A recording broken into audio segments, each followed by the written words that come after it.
কিছু নেকামল আছে, কিছু ভালো কাজ আছে, যে কাজগুলো ভালো কাজ এবং ইবাদত হিসাবে আমাদের সমাজের মানুষের কাছে খুব বেশি একটা পরিচিত না।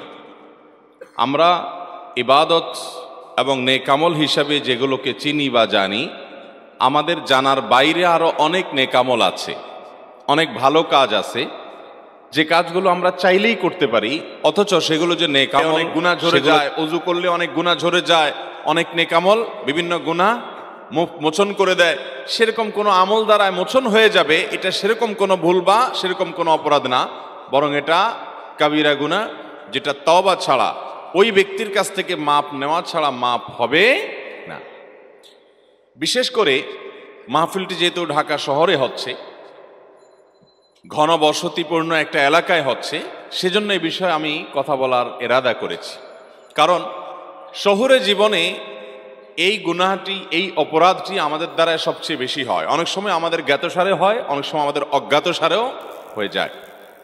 কোরআনে কারিমে আল্লাহ রাব্বুল আলামিন বলেছেন, ওয়াল্লাযীনা ইউযুনাল মুমিনিনা ওয়াল মুমিনাতি বিগাইরি মাকতাসাবু, যারা কোনো ঈমানদার নারী পুরুষদেরকে, অন্য মানুষদেরকে যারা কষ্ট দেয় অন্যায়ভাবে, কোনো শাস্তিমূলকভাবে, বিচারিকভাবে তার কোনো শাস্তি নির্ধারিত হয়েছে, সেটি কার্যকর হচ্ছে, এরকম কোনো ব্যাপার স্যাপার না, বরং অন্যায্যভাবে, অন্যায়ভাবে যদি কেউ কাউকে কষ্ট দেয়, কোনো ঈমানদার নারী পুরুষকে তার কষ্টের কারণ হয়, ফাকাদ ইহতামালু বুহতানাও ওয়া ইসমাম মুবিনা, আল্লাহ রাব্বুল আলামিন বলেছেন, এই কষ্ট দেওয়াটা এটা বুহতান হতে পারে। এটা যদি কারোর চরিত্র নিয়ে প্রশ্ন তুলে তাকে কষ্ট দেওয়া হয়, অথবা কারো সম্পর্কে মন্দ ধারণা করে তাকে কষ্ট দেওয়া হয়, তাহলে এটা বহুতানের গুনাহ হতে পারে, মিথ্যা অপবাদের গুনাহ হতে পারে। আর অন্য যে কোনোভাবে, শারীরিকভাবে, মৌখিকভাবে, আচরণ দ্বারা কোনোভাবে যদি আপনি কষ্ট দেন, তাহলে সেটা ইসমে মুবিন বা সুস্পষ্ট অপরাধ এবং পাপ হিসাবে আপনার আমলনামাতে লেখা হবে। নবী করিম সাল্লাল্লাহু আলাইহি সাল্লামকে জিজ্ঞাসা করা হয়েছে, আবু মুসা আশআরী রাদিয়াল্লাহু তাআলা আনহু, সিনিয়র সাহাবী, তিনি বর্ণনা করেছেন, হাদিসটি বুখারী মুসলিমে একযোগে বর্ণনা করেছে, যে নবীজি সাল্লাল্লাহু আলাইহি সাল্লামকে জিজ্ঞাসা করা হয়েছে, আইয়ুল ইসলামি আফদল, কোন ইসলামটা সবচাইতে বেটার, বেস্ট, সবচাইতে উত্তম ইসলাম কোনটা, কোন মুসলমান সবচাইতে উত্তম মুসলমান হতে পারবে? নবী আলাইহিস সালাম সেই উত্তম মুসলমানের পরিচয় দিতে গিয়ে বলেছেন, মান সালিমাল মুসলিমুনা মিন লিসানিহি ওয়া ইয়াদি, যার হাত এবং মুখ দ্বারায়, যার আচার আচরণ দ্বারা, যার কাজকর্ম দ্বারায়, যার উঠা বসা দ্বারায় সব মানুষ নিরাপদ থাকে, কারোর কষ্ট হয় না, কারোর কষ্টের কারণ হয় না, যে মুসলিমের দ্বারায়, তার ইসলামটাই হলো সবচেয়ে সুন্দর এবং সবচেয়ে উত্তম ইসলাম। যে ভালো মুসলমানকে তিনি চিত্রায়িত করেছেন তার ব্যক্তিগত নফল আমল দিয়ে না, নফল দান সদকা দিয়ে না, নফল রোজা দিয়ে না, নফল সালাত দ্বারা না, নফল জিকির আজকার দিয়ে না। এগুলো মানুষের মর্যাদাকে বৃদ্ধি করে, এগুলো আল্লাহর নৈকট্য লাভের সুযোগ তৈরি করে দেয়, সেটা ঠিক আছে। কিন্তু একজন মানুষ আল্লাহর কাছে মূল্যবান এবং আল্লাহর কাছে দামি হয়, আল্লাহর কাছে মূল্যবান এবং আল্লাহর কাছে দামি হয় তার নেকামল দ্বারায়। বিশেষ করে সে যখন মানুষের জন্য কল্যাণকর নিজেকে প্রমাণ করে এবং মানুষকে তার ক্ষতি থেকে বাঁচাবার চেষ্টা করে। আজ আপনি সারা পৃথিবীতে দেখবেন, আমাদের আশেপাশে দেখবেন, বহু মুসলমান আছে আলহামদুলিল্লাহ, মুখে নবী সাল্লাল্লাহু আলাইহি সাল্লামের নির্দেশ পালন করতে গিয়ে ওয়াজিব দাড়ি রেখেছেন। আলহামদুলিল্লাহ, লেবাস পোশাকের ভিতরে একজন খাঁটি মুসলমানের ছাপ আছে। ব্যক্তিগত পর্যায়ে ইবাদত বন্দেগী আমরা করি, কিন্তু ঘুম থেকে উঠায় থেকে নিয়ে আবার ঘুমানো পর্যন্ত এই পুরো সময়টাতে আমাদের দ্বারা অনেক মানুষ কষ্ট পায়, অনেক মানুষকে আমরা কষ্ট দেই, অনেক মানুষের অধিকার আমরা নষ্ট করি। সময়ত ভাইরা আমার, এভাবে একজন মানুষ দুনিয়ার মানুষের কাছে ভালো মানুষ হতে পারে, বা এজ এ মুসলমান বাহ্যিকভাবে তিনি ভালো মুসলমান মানুষের কাছে হতে পারেন। আল্লাহর খাতে ভালো মুসলমান হওয়ার কোনো পথ এটি নয়। নবী করিম সাল্লাল্লাহু আলাইহি সাল্লাম বিভিন্ন হাদিসে বলেছেন, খায়রুকুম আহসানুকুম, অর্থাৎ তোমাদের মধ্যে, পৃথিবীর মানুষদের মধ্যে সবচাইতে উত্তম মানুষ, সবচাইতে মর্যাদাপূর্ণ মানুষ আল্লাহর কাছে, সবচাইতে ভালো মানুষ আল্লাহর কাছে, এই কথা বলে তিনি কিছু মানুষের কথা, কিছু চরিত্রের কথা উল্লেখ করেছেন যে এই চরিত্রটা যার মধ্যে আছে সে হলো আল্লাহর কাছে সবচেয়ে ভালো মানুষ, অমুক চরিত্রটা যার মধ্যে আছে সে হলো আল্লাহর কাছে সবচেয়ে শ্রেষ্ঠ মানুষ, অমুক গুণটা যার মধ্যে আছে সে হবে কিয়ামতের ময়দানে সবচেয়ে উত্তম মানুষ, মর্যাদাবান মানুষ। এ জাতীয় যত হাদিস আছে, এই হাদিসগুলোকে আমি একবার খোঁজার চেষ্টা করেছি অনলাইন লাইব্রেরিতে, যেখানে হাজার হাজার লক্ষ লক্ষ হাদিস আছে, সেখানে আমি সার্চ দিয়ে দেখেছি এবং ঘাটাঘাটি করে দেখেছি। বিভিন্ন কিতাবপত্রে আহসানুকুম খিয়ারুকুম খাইরুকুম আহাসিনুকুম, যত রকমের হাদিস এরকম আছে, সবগুলো একত্র করলে দেখা যায় নবী করিম সাল্লাল্লাহু আলাইহি সাল্লাম সে সকল চরিত্রের মানুষদেরকেই বলেছেন সবচেয়ে উত্তম, সবচেয়ে শ্রেষ্ঠ, সবচেয়ে মর্যাদাবান, আল্লাহর কাছে সবচেয়ে প্রিয়। যে মানুষগুলো তাদের আচার আচরণ দ্বারায়, তাদের কাজকর্ম দ্বারায়, তাদের সার্বিক সব বিষয় দ্বারায় অন্য কোনো মানুষ, এমনকি কোনো প্রাণী, এমনকি কোনো ভিন্ন ধর্মের মানুষ, এমনকি কোনো কীট পতঙ্গ, এমনকি আল্লাহর কোনো ক্ষুদ্রাতি ক্ষুদ্র সৃষ্টি, তারও কষ্টের কোনো কারণ হয় না, এই মানুষগুলোই আল্লাহর কাছে প্রিয় হয়, এই মানুষগুলোই দামি হয়, এই মানুষগুলো শ্রেষ্ঠ হয়। অথচ এটাকে আমরা মনে করি জাস্ট একটা ম্যানার্সের ব্যাপার, জাস্ট একটা সামাজিকতার ব্যাপার, জাস্ট একটা মানবীয় গুণের ব্যাপার। এটাকে আমরা ইবাদত হিসাবে বেশিরভাগ মুসলমানরা রিলেট করতে পারি না। মুহতারাম হাজরিন, আপনি হাদিস খুললে দেখবেন নবী করিম সাল্লাল্লাহু আলাইহি সাল্লাম বলেছেন আহসানুকুম আহসানুকুম কাদাআ, তোমাদের মধ্যে সবচেয়ে ভালো মানুষ সে যে ধার দেনা নিলে, বাকি নিলে এটা পরিশোধ করার সময় ভালো মানুষের পরিচয় দেয়। এই যে মানুষের অধিকারের ব্যাপারে সচেতন হয়, মানুষকে টালবাহানা করে তার পেছনে পেছনে ঘুরতে বাধ্য করে না, বরং সময় মতো সুন্দরভাবে উত্তম রূপে পরিশোধ করে দেয়। তোমাদের ভিতরে সবচাইতে খায়রুল আসহাবি, তোমাদের ভিতরে সবচাইতে উত্তম সঙ্গী হলো যে ব্যক্তি তার সঙ্গীদের কাছে ভালো হয়। তোমাদের ভিতরে সবচাইতে উত্তম মানুষকে, সবচাইতে ভালো মানুষকে নবী সাল্লাল্লাহু আলাইহি সাল্লাম বলেছেন যে তার পরিবারের কাছে ভালো, তার স্ত্রী সাক্ষ্য দেয় যে আমার স্বামী উনি মানুষটা অমায়িক এবং সত্যি ভালো মানুষ, আমার সাথে বদ আচরণ করে না, এই মানুষটা সবচেয়ে ভালো মানুষ। এরকম সবচেয়ে ভালো মানুষের যত তালিকা আছে, বিশেষ করে হাদিসের মধ্যে 11-12 শ্রেণী মানুষের কথা আমরা আমাদের খোঁজাখুঁজির পর আমরা পেয়েছি। সেখানে এক শ্রেণী মানুষের কথা জানি, খায়রুকুম মান তাআল্লামাল কুরআনা ওয়া আল্লামাহ, যে ব্যক্তি কোরআন শিখে মানুষকে কোরআন শিখায়, কোরআনের শিক্ষক শিক্ষার্থীরা সবচেয়ে শ্রেষ্ঠ মর্যাদাবান। এছাড়া অন্য সব শ্রেণীগুলো দেখবেন মানুষকে যারা কষ্ট দেয় না, যারা চেষ্টা করে যে আমার দ্বারা কারো কোনো কষ্ট যেন না হয়, সচেতন থাকে, সতর্ক থাকে যে আমার কোনো কথা দ্বারা, আমার কোনো আচরণ দ্বারা কারো কষ্ট হচ্ছে কিনা, এই মানুষগুলো সবচেয়ে শ্রেষ্ঠ মানুষ। নবী করিম সাল্লাল্লাহু আলাইহি সাল্লামের চরিত্র যদি আপনি দেখেন, আপনি অবাক হয়ে যাবেন। তার চরিত্রের মধ্যে আমরা অনেকে আজকাল কাচুমুচু করে নিজের ভালো মানুষই জাহির করি, বিনয় জাহির করি। এটাকে তিনি অ্যাপ্রিসিয়েট করতেন না।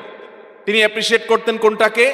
যে সার্বিকভাবে একজন মানুষ অন্য কোনো মানুষের কষ্টের কারণ হবে না, এই ব্যাপারটিতে তিনি সতর্ক থাকবেন, এর মাধ্যমে তিনি সবচেয়ে চরিত্রবান হবেন। নবী করিম সাল্লাল্লাহু আলাইহি সাল্লাম সাহাবীদের সাথে তিনি এমনভাবে মিশতেন যে সাহাবীরা প্রত্যেকে মনে করতেন নবীজি আমাকে সবচেয়ে বেশি ভালোবাসে।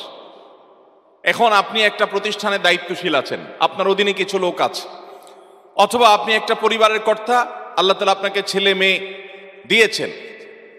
এই লোকগুলোর মধ্যে আপনি সবার প্রতি আচরণ এমন হবে যে কারোর প্রতি বিমাতা সুলভ আচরণ করবেন না, কারোর প্রতি বিরূপ আচরণ করবেন না, বরং আপনার আচরণ দ্বারা সবাই জানবে যে আপনি সবার হিতাকাঙ্ক্ষী এবং কল্যাণকামী। এটা উত্তম আখলাক ছাড়া সম্ভব না। এই উত্তম আখলাকওয়ালা মুসলমান দুনিয়াতে পাওয়া খুব কঠিন। বাহ্যিক লেবাসে পোশাকে অথবা বাহ্যিক আমল ইবাদতে মুসলমান আপনি বহু পাবেন, কিন্তু যার সকাল থেকে রাত পর্যন্ত পুরো দিনে তার দ্বারা কোনো মানুষ কষ্ট পায় না। যদি কষ্ট পায় তাহলে সে যখনই আঁচ করতে পারে যে আমি কাউকে কষ্ট দিয়ে ফেলেছি, সাথে সাথে সে সেটাকে নিষ্পত্তি করে ফেলে, মাপ চেয়ে সেটাকে শেষ করে তারপরে সামনে অগ্রসর হয়। এই মানুষগুলো হলো আল্লাহর কাছে সবচেয়ে প্রিয় মানুষ। আমাদের নবী করিম সাল্লাল্লাহু আলাইহি ওয়াসাল্লাম, তার দ্বারা কেউ কখনো আঘাতপ্রাপ্ত হন নাই। তার একাধিক স্ত্রী ছিলেন এবং উম্মুল মুমিনিন, উম্মাহাতুল মুমিনিন রাদিয়াল্লাহু তাআলা আজমাইন, তাদের মধ্যে মাঝে মধ্যে টুনটান হয়েছে। তারা মানুষ ছিলেন, যার কারণে ভুল বোঝাবুঝি বা কোনো বিষয়ে মান অভিমান হয়েছে। নবী করিম সাল্লাল্লাহু আলাইহি সাল্লাম নিজেও অভিমান করে তাদের থেকে দূরে থেকেছেন, কিন্তু কখনো মুখ দিয়ে কোনো কটু কথা বের হয় নাই, কখনো কাউকে আঘাত করেন নাই, কারোর শরীরে টাচ করেন নাই শাস্তি দেওয়ার জন্য, কোনো প্রকার কটু মন্তব্য করার প্রশ্ন তো তার সামনে উঠতেই পারে না। এভাবে তিনি গোটা পৃথিবীর মানুষের জন্য সর্বোত্তম আদর্শ হয়েছেন। আজ আমাদের মধ্যে এই জিনিসটার সবচেয়ে বেশি অভাব ভাইরা। আমাদের দ্বারা মানুষ কষ্ট পায়। কত মানুষ যে সারাদিনের মধ্যে কষ্ট পায়। আপনি একটা রিক্সায় উঠেছেন, রিক্সাওয়ালা বেচারা হয়তো কোনো ভুল করেছে, আপনি তাকে অকথ্য ভাষায় গালিগালাজ দিয়ে বসলেন, হয়তো একটু জোরে ব্রেক দিয়েছে, কষ্ট হয়ে গেছে আপনার, আপনি তাকে এমনভাবে বকাঝকা করলেন লোকটা মনে আঘাত পেয়েছে, কিন্তু বলার কিছু সাহস পায় নাই। আপনার চেহারা ছবি দেখে সে ভয় পেয়েছে যে কোনো প্রভাবশালী মানুষ, আপনি কষ্ট দিয়ে চলে গেলেন। এরকম অহরহ আমাদের দ্বারা মানুষ কষ্ট পায় কি পায় না বলেন? এমনকি আপনি স্বামী, আপনার স্ত্রীর কোনো একটা ভুলের কারণে আপনি অবশ্যই তাকে শাসন করতে পারেন, কিন্তু শাসন করতে গিয়ে আপনি সীমানা ছাড়িয়ে গেছেন, তাহলে হোক তিনি আপনার স্ত্রী, আপনি তার কাছে মাপ চেয়ে নিষ্পত্তি করিয়ে নেবেন। আপনার বাবা মা, তাদের কথা তো বলাই বাহুল্য, তাদের প্রতি আপনার দ্বারা যেন কোনো কারণে কোনোভাবে তাদের প্রতি যেন অবিচার না হয়, জুলুম না হয়, তারা যেন কষ্ট না পায়, সে বিষয়ে আমাদেরকে খেয়াল রাখতে হবে। এক সাহাবী নবী করিম সাল্লাল্লাহু আলাইহি সাল্লামকে বলেছেন, ইয়া রাসূলুল্লাহ, আমি অনেক আমল করতে চাই, কিন্তু আমার দুর্বলতা আছে, আমি পারি না। ধরুন আমি দান করতে চাই, আল্লাহ তাআলা অনেককে অনেক টাকা পয়সা দিয়েছে, তারা দান সাদাকা করে, মসজিদ মাদ্রাসা করে, কল্যাণমূলক কাজ করে, কিন্তু আমি পারি না ইয়া রাসূলুল্লাহ, আমার দুর্বলতা আছে, আমি কি করব? খুব গুরুত্বপূর্ণ একটা হাদিস। ইয়া রাসূলুল্লাহ, আমার দুর্বলতা আছে, অনেক আমলের ক্ষেত্রে আমি করতে পারি না। কারো শারীরিক দুর্বলতা থাকতে পারে যে তিনি রাত জেগে ইবাদত করতে চান কিন্তু কুলায় উঠতে পারেন না, তিনি দিনভর নফল রোজা রাখতে চান কিন্তু এইরকম অসুস্থ মানুষ যে তিনি সেটা পারেন না। অনেকে অনেক আমল করতে চান কিন্তু সাধ্য নাই। নবী আলাইহিস সালামের কাছে এক সাহাবী যখন এই কথা বললেন, ইয়া রাসূলুল্লাহ, আমার সাধ্যের ঘাটতি আছে, অভাব আছে, কিন্তু ইচ্ছার কোনো ঘাটতি নাই, আমি অনেক আমল করতে চাই ইয়া রাসূলুল্লাহ, কিন্তু পারি না। তখন নবী করিম সাল্লাল্লাহু আলাইহি সাল্লাম তাকে বলেছেন, তুমি কোনো মানুষকে কষ্ট দেওয়া থেকে বিরত থাকবে, শুধুমাত্র এই একটা বিষয়কে খেয়াল করবে যে আমার দ্বারা কারোর কষ্ট যেন না হয়, কারোর অসুবিধা যেন না হয়। এই বিষয়টা যদি তুমি খেয়াল করো, তাহলে সেক্ষেত্রে এটা কোনো কাজ না, এটা হলো একটা অন্যায় থেকে নিজেকে দূরে রাখা। শুধুমাত্র সতর্ক থাকলে, চৌকান না থাকলে যে কারো ডিস্টার্ব হচ্ছে কিনা, অসুবিধা হচ্ছে কিনা, বাস এই মানসিকতা নিয়ে যদি তোমার দিন পার করতে পারো, রাত করতে পারো, সপ্তাহ মাস পার করতে পারো, জীবনটা পার করতে পারো, যে তুমি সব সময় সতর্ক, সচেতন, চৌকান না, তুমি 4 চোখ 6 চোখ নিয়ে থাকো যে আমার দ্বারা কারো যেন কষ্ট না হয়, এই কাজটা যদি তুমি করতে পারো, তাহলে সেক্ষেত্রে এই কাজটা তোমার আমল নামাকে সাদাকার সওয়াব দিয়ে পরিপূর্ণ করে দিবে। তোমার অনেক আমলের সাধ্য নাই, কিন্তু সে আমল করার সওয়াব আল্লাহ তাআলা তোমাকে এই শুধুমাত্র মানুষকে কষ্ট দেওয়া থেকে তুমি বিরত থাকলে এর মাধ্যমে তুমি সেই সওয়াব পেয়ে যাবে। ডক্টর খন্দকার আব্দুল্লাহ জাহাঙ্গীর রহমতুল্লাহি আলাইহি বাংলাদেশের প্রথিতযশা একজন আলেম দ্বীন দাঈ ইলাল্লাহ ছিলেন। তিনি তার এক বক্তব্যে বলেছেন যে আমি আমার এই ক্ষুদ্র জীবনে ইসলামিক সাবজেক্টের উপরে, কোরআন এবং হাদিসের উপরে পিএইচডি ডিগ্রি পর্যন্ত নিয়েছি, দেশে বিদেশে পৃথিবীর বিভিন্ন জায়গায় উচ্চতর শিক্ষা অর্জন করেছি। এরপরে ইসলাম বিশ্ববিদ্যালয় কুষ্টিয়াতে তিনি প্রফেসর ছিলেন, আল হাদিস ডিপার্টমেন্টে দীর্ঘদিন হাদিস পড়িয়েছেন। তিনি বলেছেন, কোরআন এবং হাদিস ঘাটার আমার যে অভিজ্ঞতা, আমার সকল অভিজ্ঞতার নির্যাস যদি আমি এক লাইনে বলি, তাহলে আমি বলবো গোটা ইসলামের নির্যাস হলো আল্লাহ রাব্বুল আলামিনের একত্ববাদ প্রতিষ্ঠিত করার পর, তাওহীদ এবং ঈমানকে ঠিকঠাক করার পর, বিশুদ্ধ করার পর, মৌলিক মোটা দাগে ইসলামের রোকন এবং মেইন কয়েকটা ফরজ আমল করার পর আল্লাহ তাআলাকে সবচাইতে বেশি খুশি করা যায়, আল্লাহ তাআলা বেশি সন্তুষ্ট হন বান্দা যখন মানুষের উপকার করে। আর শিরকের পর অন্যান্য মোটা দাগে যে বড় বড় কাবিরা গুনাহগুলো আছে, সেগুলোর পর যেই কাজে আল্লাহ সবচেয়ে বেশি অসন্তুষ্ট হন, সবচেয়ে বেশি নারাজ হন, সবচেয়ে বেশি বান্দার উপরে রাগান্বিত হন, সেটা হলো মানুষ যখন কোনো মানুষকে কষ্ট দেয়। মোহতারাম হাজরিন, এই বিষয়টাকে আমরা ভালো কাজ, অর্থাৎ মানুষকে কষ্ট না দেওয়াটাকে ভালো কাজ আমরা মনে করি না, আর মানুষকে কষ্ট দেওয়াটা যে গুনাহের কাজ, এটাও আমরা গুনাহ মনে করি না। নবী করিম সাল্লাল্লাহু আলাইহি সাল্লামের কাছে একবার বলা হলো, ইয়া রাসূলুল্লাহ, ফুলানা, আমাদের এখানে একজন মানুষ আছেন, তিনি অনেক ইবাদত বন্দেগী করেন। খেয়াল করবেন, ওই মানুষটা অনেক কি করে, অনেক নফল রোজা রাখে, অনেক নফল নামাজ পড়ে, প্রচুর ইবাদত বন্দেগী করে, ওনার ইবাদত বন্দেগীর কোনো ঘাটতি নাই, কিন্তু তিনি তার প্রতিবেশীকে কষ্ট দেয়, প্রতিবেশীর সাথে সম্পর্কটা ভালো না। নবী করিম সাল্লাল্লাহু আলাইহি সাল্লাম বলেছেন, হিয়া ফিন্নার, তিনি জাহান্নামে যাবেন। তার ব্যক্তিগত আমল ইবাদত যত ভালো হোক, তিনি নফল রোজা করেন, নফল নামাজ পড়েন, এত কিছুর পরও প্রতিবেশীকে যদি কষ্ট দেয়, তো নবী সাল্লাল্লাহু আলাইহি সাল্লাম বলেছেন সে জাহান্নামে যাবে। এরপরে বলা হল, ইয়া রাসূলুল্লাহ, আরেকজন আছে যিনি মৌলিক মোটা মোটা 5 ওয়াক্ত ফরজ নামাজ পড়েন, অতিরিক্ত নফল নামাজ পড়তে সুযোগ পান না, তিনি হারাম কাজগুলো থেকে বেঁচে থাকেন, অন্যান্য ছোটখাটো অন্যান্য নফল আমলগুলো করার সুযোগ পান না, কিন্তু তার দ্বারা কোনো মানুষ কষ্ট পায় না। প্রতিবেশীর ব্যাপারে তিনি খুব অ্যালার্ট থাকেন যে আমার দ্বারা কোনো কষ্ট আমার প্রতিবেশীর হচ্ছে কিনা। নবী সাল্লাল্লাহু আলাইহি সাল্লাম বলেছেন এই লোকটা জান্নাতে যাবে। মোহতারাম হাজরিন, নবী আলাইহিস সালাম আরো বলেছেন, একজন মানুষ আরেকজন মানুষের সাথে চুপে চুপে কানে কানে কথা বলছে, কানে মুখে কথা বলছে, এই যে কানাঘুষা করছে, সেখানে আরো একজন মানুষ আছে, তার কাছ থেকে লুকিয়ে এই দুইজন যে কানাঘুষা করছে, নবী করিম সাল্লাল্লাহু আলাইহি সাল্লাম বলেছেন এই কাজটা করার কারণে ওই লোকটার কষ্টের কারণ হলো, এবং এটা গুনাহের কথা, এটা কোনো নাজায়েজ কথা না, এটা কোনো জায়েজ কথা না যে আপনি দুজন মিলে কোনো এক জায়গায় কানাঘুষা করবেন, সেখানে তৃতীয় আরেকজন আছে, তাহলে লোকটা মনে কষ্ট পাবে যে আমার থেকে তারা গোপন করছে, কি এমন কথা। যদি আপনার কানাঘুষা করতে হয় তো এমন কোনো জায়গায় চলে যান যেখানে এরকম কোনো মানুষ নেই যিনি মনে কষ্ট করতে পেতে পারেন, তাহলে আপনার কোনো আচরণ দ্বারা কারো কষ্ট হতে পারে, এটাও আপনার গুনাহের কারণ হবে, আপনি টেরই পাচ্ছেন না আপনার আমলনামায় গুনাহ লেখা হচ্ছে। মোহতারাম হাজরিন, এই ধরনের গুনাহ আমাদের আমলনামাতে খুঁজলে দেখা যাবে ভরপুরভাবে এরকম অপরাধ আছে। শহর জীবনের কয়েকটা গুনাহের, মানুষকে কষ্ট দেওয়ার কয়েকটা দৃষ্টান্তের কথা বলি। আপনারা রামপুরা এলাকাতে থাকেন, খুব বেশি একটা খালি জায়গা নেই, সব বাড়ি হয়ে গেছে, তাই না? শুধু রামপুরে কেন, ঢাকা শহর বেশিরভাগ এলাকাতেই খালি জায়গা খুব কম।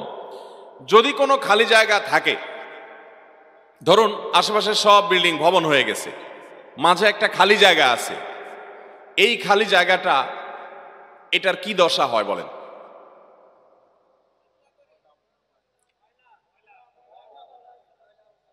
খেলাধুলা করার সুযোগ পান সেরকম খালি জায়গা কয়টা আছে? বেশিরভাগ জায়গাগুলো ময়লার বাগাড়ে পরিণত হয়, ঠিক কিনা বলেন? একজন মসজিদে যাচ্ছে ফজরের নামাজ পড়ার জন্য, 5 ওয়াক্ত নামাজের মধ্যে সবচেয়ে গুরুত্বপূর্ণ নামাজ আসর এবং ফজরের নামাজ। মুনাফিকের খাতা থেকে নাম কেটে যায় ফজর এবং এশা যে পড়তে পারে, আর ফজর এবং এশা যার জন্য পড়া কষ্টকর, মুনাফিকের লক্ষণ তার ভিতরে আছে। তাহলে একটা মানুষ যখন ফজর নামাজ পড়তে যায়, সে তো সমাজের এলিট শ্রেণীর মুসলমান, ক্রিম মুসলমান, সবচেয়ে আপার ক্লাসের মুসলমান। এই আপার ক্লাসের মুসলমানটা ফজর নামাজ পড়তে যাওয়ার সময় অনেক সময় দেখা যায় কোনো কোনো মানুষকে, আমি তো বহু দেখেছি ঢাকায়, যে আপনার ময়লার পলিথিনটা বাসা থেকে নিয়ে উনি ফজর নামাজ দিকে যাচ্ছেন, যাওয়ার সময় নিজের বিল্ডিং এর সামনে একটা খালি জায়গা আছে, উপর থেকে ছুঁড়ে ফেলে দিলেন খালি জায়গায়, দিয়া উনি বিসমিল্লাহ বলে ছুটছেন হয়তো আবার, এরপর তিনি মসজিদে চলে গেলেন। এরকম মুসলমান আমাদের সমাজে খুব অল্প না অনেক বেশি? এই যে কাজটা করলাম, কাজটা কি হালাল হলো না হারাম হলো? হারাম। এরপরে আপনি চিপস খেয়ে বিস্কিট খেয়ে আপনি ঠোঙাটা আস্তে করে ছেড়ে দিলেন রাস্তায়, এই ঠোঙাটা বাতাসে নিয়ে ফেললো ড্রেনে, এই ড্রেনে পানি জমলো এবং জলাবদ্ধতা তৈরি হলো, সামান্য বৃষ্টিতেই সব তলিয়ে গেল। এমনিতেই নানা দিক থেকে অবকাঠামোগত দুর্বলতা তো আছেই, এর মধ্যে আবার আপনি মরার উপরে খড়ার ঘাড় মতো করে ঠোঙ্গা ফেলাইলেন। আপনার ঠোঙ্গা আপনার মতো এরকম আরো 100 জন ফেললো, 200 জন ফেললো, এগুলো যেতে যেতে ড্রেনে জ্যাম হয়ে এলো, পানি জমে গেল। এমনকি ওই পানি থেকে, সেখান থেকে আপনার এডিস মশা জন্ম নিয়ে, সেই মশা কোনো মানুষকে কামড় দিয়ে ক্ষতিগ্রস্ত করে, অসুস্থ করে, এমনকি মৃত্যুর মুখেও পতিত করতে পারে। আপনি কিন্তু জানলেন না, ওই যে ফেলে দিয়ে চলে গেলেন। ডাব খেয়ে ডাবের খোসাটা, মালাটা আপনি ফেলে দিয়ে চলে গেলেন, এই মালা সেখানে বৃষ্টির পানি জমলো, সেখানে মশা তৈরি হলো, সেই মশার মধ্যে এডিস মশা তৈরি হয়ে সেই মশা কোনো মানুষকে দংশন করে দেখা গেল তার ইমিউন সিস্টেম দুর্বল বা কোনো কারণে সে মৃত্যুমুখে পতিত হয়ে গেল বা সাফার করলো, অনেক টাকা খরচ হয়ে গেল। এই ধরনের আমাদের অজান্তে গুনাহ হয় কি হয় না বলেন? কিন্তু এই কাজগুলোকে আমরা কি গুনাহ মনে করি? কয়জন মানুষ গুনাহ মনে করি বলেন?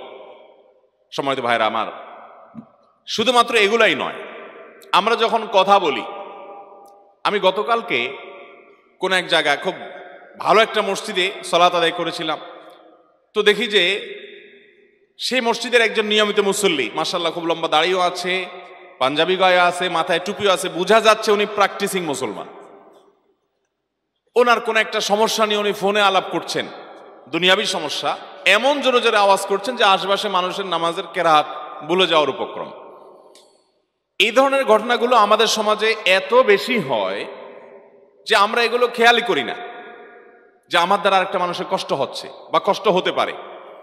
আপনি ঢাকা শহরের সর্বত্র দেখবেন যে প্রায় সময় বিয়ে শাদী উপলক্ষে একটু বেশি দেখা যায়, অন্য সময় দেখা যায় যে হাই ভলিউমে গানের আওয়াজ শুনি আমরা, আছে না নেই? আমাদের তরুণরা হাই ভলিউমে গানের আওয়াজ শোনার অভ্যাস আছে না নেই? তরুণদেরকে যদি বলেন যে ভাই গান শুনতে চান শুনেন, আপনি আস্তে শুনেন, আপনি জোরে আওয়াজ দিয়ে শুনছেন কেন? তো যুবক পোলাপান অনেক সময় বলে, হুজুর এটা হাই ভলিউমে শুনলে এটা একটা আলাদা একটা ফিলিংস আছে। এটা তো আপনাদের বোঝার কথা না। কিন্তু ভাই, আপনার ফিলিংসের কথা না হয় আমি বুঝলাম, কিন্তু আপনার গানের আওয়াজ আর একটা মানুষের কষ্টের কারণ যদি হয়, তাহলে এর কারণে আপনার শুধু গান শোনার গুনাই হবে না, এর কারণে মানুষকে কষ্ট দেওয়ার গুনাহ হবে, যেটা গান শোনার গুনার চাইতে কয়েক গুণ ভয়াবহ। আপনি গান শুনছেন একা একা, সেটার কারণে আপনার আমল নামাতে যেই গুনাহ লেখা হবে, যে অপরাধ লেখা হবে, সেই অপরাধটা আল্লাহ চাইলে মাফ করে দিতে পারেন। আল্লাহর হক এটা জটিল, খুব জটিল ইস্যু না। যদি আপনি তবাই নাসুহা খাটি অন্তরে তবা করেন, আর কখনো করবেন না, ফিরে আসেন, আল্লাহ মাফ করবেন, এ আশা করা যায়। কিন্তু আপনি হাই ভলিউমে শোনার কারণে যে মানুষগুলোর বিরক্তির কারণ হলো, কষ্টের কারণ হলো, কথা বলতে পারলো না, তাহলে এই মানুষগুলোকে কষ্ট দেওয়ার কারণে আপনার আমল নামাতে যে গুনাহ লেখা হবে, শতবার গান শোনার কারণে অত ভয়াবহ গুনাহ আপনার আমল নামা লেখা হবে না। শুধুমাত্র সেটা, ইসলাম যে কত সুন্দর। আমাদের প্রিয় নবী সাল্লাল্লাহু আলাইহি সাল্লাম মসজিদে নববীতে ইতিকাফরত অবস্থায় এক সাহাবী একটু জোরে জোরে কোরআন তেলাওয়াত করছে।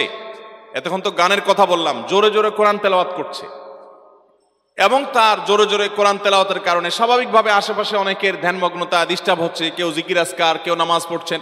নবী আকরাম সাল্লাল্লাহু আলাইহি সাল্লাম তাকে বললেন, দেখো তুমি যাকে শোনাতে চাচ্ছ এই তিলাওয়াত, তিনি কোনো বধির নন, তিনি আলিমুম বিযাতিস সুদূর, তিনি সবকিছু শুনতে পান, মনের জল্পনাও যিনি জানেন, তাকে শোনাবার জন্য তুমি এত জোর করে পড়ার দরকার নাই। তার মানে আশেপাশে লোকদের কষ্ট হচ্ছে, নবী করিম সাল্লাল্লাহু আলাইহি সাল্লাম তাকে উচ্চ স্বরে, অর্থাৎ স্বাভাবিক স্বরের চাইতে অনেক বেশি জোরে, যাতে মানুষের ডিস্টার্ব হয়, সেইভাবে কোরআন তেলাওয়াত করতে নিষেধ করেছেন। অথচ আমাদের এই সমাজে দেখবেন যে অনেকে মা বাবার মারা যাওয়ার পর বা কোনো এরকম আনুষ্ঠানিককে কেন্দ্র করে মাইক লাগিয়ে হাফেজ সাহেবদেরকে ভাড়া করে এনে কোরআন তেলাওয়াত করায়, আছে না নাই বলেন? এই কোরআন তেলাওয়াত করানোর কারণে সওয়াব তো হবেই না, বরং গুনাহ হবে। এর মানে এই ব্যাপারে কোনো সন্দেহ করার কোনো সুযোগ নাই। মোহতারাম হাজরিন, ইসলাম আমাদেরকে সেই সুন্দর জীবন যাপন করতে বলেছে। আমাদের অজান্তে কত মানুষ যে কষ্ট পাচ্ছে সেটা আমরা হয়তো অনেকে খেয়াল করি না। আমাদের বিশেষ করে যখন বয়সে তরুণ থাকি আমরা, আমাদের তরুণ বন্ধু যুবক যারা আছেন, শরীরে কয়েকজন একসাথে একটু ভাবসাব চলে আসে কি আসে না? খুব ভাবসাব চলে আসে শুনলে। তখন এবার গান শুনবেন, ডেক সেটে হাই ভলিউমে আপনি গান শুনবেন, কেউ কিছু বলবে সাহসই পায় না। অনেক সময় দেখা যায় পাবলিক পরিবহনে, বাসে বা যে কোনো গাড়িতে কয়েকজন বন্ধু বান্ধব যুবক উঠছে, এমন ভাবে আড্ডা জমায়া দেয় যে কয়েকজন পশু যদি একসাথে উঠে, ধরেন কয়েকটা কুকুর, কয়েকটা গরু, কয়েকটা ছাগল আপনি কোন একটা বাহনে একসাথে তুললেন, ওরাও একসাথে কয়েকজন হওয়ার পরে হইচই করে আশপাশে বসবাসের পরিবেশ অযোগ্য করে ফেলবে, এরকম করে না? করে, কিন্তু মানুষ করে। এই জন্য আল্লাহ তাআলা এই শ্রেণী মানুষকে বলেছেন উলাইকা কাল আনআমি বাল হুম আদাল, যে তাদের হিতাহিত জ্ঞান যখন নাই, এই মানুষগুলো চতুষ্পদ জন্তুর চাইতে আরো কি, আরো নিকৃষ্ট, আরো খারাপ, আরো পথহারা। চতুষ্পদ জন্তু এত খারাপ হয় না। ভাইরা আমার, শহরের জীবনে বিশেষ করে ঢাকা শহরের মতো যেই শহরে এত ঘনবসতি, এত বেশি আমরা কাছাকাছি বসবাস করতে হয়, ছোট্ট শহর, অনেক মানুষ, এখানে এজ এ মুসলিম আমাদেরকে প্রতিটা মুহূর্তে হিসাব করতে হবে। ইভেন আমি ফোনে কথা বলছি পাবলিক পরিবহনে, আমার ফোনে কথা বলাটা আশপাশে কোনো মানুষের ধ্যানমগ্নতা ব্যাঘাত সৃষ্টি করছে কিনা। আমি একবার কোন একটা বাসে দেখছিলাম যে এক আল্লাহর বান্দা, উনি ওয়াজ শুনতেছেন মোবাইলে খুব জোরে জোরে, একবার সম্ভবত আমার ওয়াজই শুনতেছিলেন। তো উনি মনে করছেন যে আমি আসি, আমার ওয়াজ শুনতেছেন, আমি খুশি হব আর কি। আমি বললাম, ভাই এই ন্যাক্কারজনক কাজটা আপনি না করলেও পারতেন। আপনি ওয়াজ শুনবেন ভালো কথা, আপনি হেডফোন লাগাই নেন, আপনি ইয়ারফোন লাগাই নেন, লাগে আপনি ওয়াজ শুনেন। কিন্তু আপনার ওয়াজের আওয়াজ আশেপাশে অনেক মানুষের বিরক্তির কারণ হতে পারে, কষ্টের কারণ হতে পারে। এটা ইসলাম না, এটা ইবাদত না, এটা গুনাহ, এটা সওয়াবের কাজ না। আজকের এই মাহফিলের মাইক কোথাও 4 নম্বর রোডে বোধহয় লাগানো হয়েছে, সেখানে সম্ভবত যৌক্তিক কারণ ছিল, মহিলারা আছেন তাদের জন্য লাগানো হয়েছে। কিন্তু এর আশপাশের লোকজন আমাকে মেসেজ করছে যে ভাই আপনি নাকি মাহফিলে আসবেন, এই মাইকের আওয়াজে তো আমাদের জীবন অতিষ্ঠ হয়ে যাচ্ছে। আমি জানাই দিয়েছি ওনাদেরকে, আমি অর্ধেক পথে আসছে বললাম আমি ব্যাক করলাম, আমি যাব না, আমি মাহফিলে আসবো না, আমি জানাই দিয়েছি ওনাদেরকে যদি এই মাইক বন্ধ না হয়। আলহামদুলিল্লাহ ওনারা মাইক বন্ধ করবে, আমি বললাম ঠিক আছে আমি আসলাম। ঢাকা শহরের এই ঘনবসতি, এই জায়গায় আপনি যদি কয়েকটা মাইক লাগান, যারা ওয়াজ শুনতে চাইছে তারা আসছে, তাদের গরজ আছে। যার গরজ নাই তারা জোর করে ওয়াজ শোনানোর কথা ইসলাম আপনাকে বলছে? হ্যাঁ, মহিলাদের ওখানে যদি আওয়াজ দিতে হয় তাহলে ওখানে ভিতরে কোনো বক্স সেট করে দেন, সেখানে কোনো ছোটখাটো মাইক লাগিয়ে দেন যে তাদের মধ্যে আওয়াজ হয়। কিন্তু আপনি রাস্তার মধ্যে মাইক দিয়ে দিবেন, এটা তো কোনো ইবাদত হতে পারে না। যাই হোক, ভাইরা কারেকশন করেছেন, সংশোধন করেছেন, হয়তো তারা খেয়ালও করেন নাই। আমাকে একজন সাবেক সংসদ সদস্য তিনি বলেছেন, হুজুর আমার এলাকায় যত মাহফিল হয়, অনেক মাহফিল হয় শীতের মৌসুমে, যত মাহফিল হয় আমার বাড়ির দিকে একটা মাইক সব হুজুররাই লাগায়। যত গ্রুপের হুজুর আছেন, যত মতের হুজুর আছেন, হুজুরদের নিজেদের মধ্যে মত পার্থক্য যাই হোক না কেন, এই মাসালায় সব হুজুর একমত যে এই বেটারে ওয়াজ শুনাইতেই হবে। এই জন্য মাইকটা আমার বাড়ির দিকে একটা লাগায় দেয়, এমন ভাবে লাগায় দেয় যেদিন মাহফিল হয় ওই দিন আমরা বাসায় ছটফট করা ছাড়া উপায় নাই। কারণ আমরা অনেকে হার্টের রুগী, অনেকে বৃদ্ধ মানুষ আছে বাসায়, মোবাইলে কথা বলার মতো কোনো অবস্থা থাকে না ওই 12টা-1টা পর্যন্ত হুজুরদের ওয়াজ থামার আগ পর্যন্ত। ভাইরা আমার, এটা ইসলাম না, এটা দিন না। আপনি যদি গ্রামীণ পরিবেশ হয় যে ঠিক আছে আশেপাশে সব মানুষ ওয়াজ শোনার জন্যই প্রস্তুত, সেখানে আপনি মাইক বাইরে লাগাতে পারেন, সেটাও সহনীয় পর্যায়ে, যাতে বিরক্তির কারণ না হয়। এই এলাকাতে অন্য ধর্মের মানুষ থাকতে পারে কি পারে না, তারা আমাদের এই ওয়াজ শোনার জন্য তো প্রস্তুত না। কিন্তু আমি জোর করে যদি শোনাই, একটা হলো তার কাছে মৃদুভাবে এর আওয়াজ চলে গেল, সেটা একটা বিষয়, কিন্তু আমি জোর করে শোনালাম, এটা ইসলাম হতে পারে। আল্লাহ আমাদেরকে বুঝার তৌফিক দান করুন। নবী করিম সাল্লাল্লাহু আলাইহি সাল্লাম ওই জোরে তেলাওয়াত করা সাহাবীকে থামিয়ে দিয়েছেন। এটাই ইসলাম, যে মুসলমান কারোর কষ্টের কারণ হবে না। আমাদের দেশে বিশেষ করে ঢাকা শহরের কথা আমরা বলি, চট্টগ্রাম শহরের কথা, বড় বড় শহরগুলোর কথা আমরা বলতে পারি। এমন বিয়ে কয়টা হয় যে বিয়েতে আজকাল ব্যান্ড পার্টি ভাড়া করা হয় না? এখন তো ওই যে গায়ে হলুদ, গায়ে মরিচ, কত অনুষ্ঠান হয়, এই সমস্ত অনুষ্ঠান উপলক্ষ ব্যান্ড পার্টি নিয়ে আসা হয়, বিরাট বিরাট বক্স ভাড়া করে গান বাজানো হয়। এই গানের আওয়াজে মানুষের জীবন দুর্বিষহ হয়ে ওঠে, ঠিক কিনা বলেন? কেউ বলতে সাহস পায় না যে তাদের বিয়ের অনুষ্ঠান, এখানে আর কি বলতে যাব। আমি আলহামদুলিল্লাহ আমার জীবনে বহু জায়গায় গিয়ে, গভীর রাতে গিয়ে আমি এরকম বক্স সেটের গানের আওয়াজ আমি থামিয়েছি। আমি বলেছি যে আপনার এই দাম্পত্য জীবনে আল্লাহর গজব নাজিল হবে, আপনি নিশ্চিত থাকেন, কারণ এত মানুষের বদদোয়া এটা বিফলে যাবে না।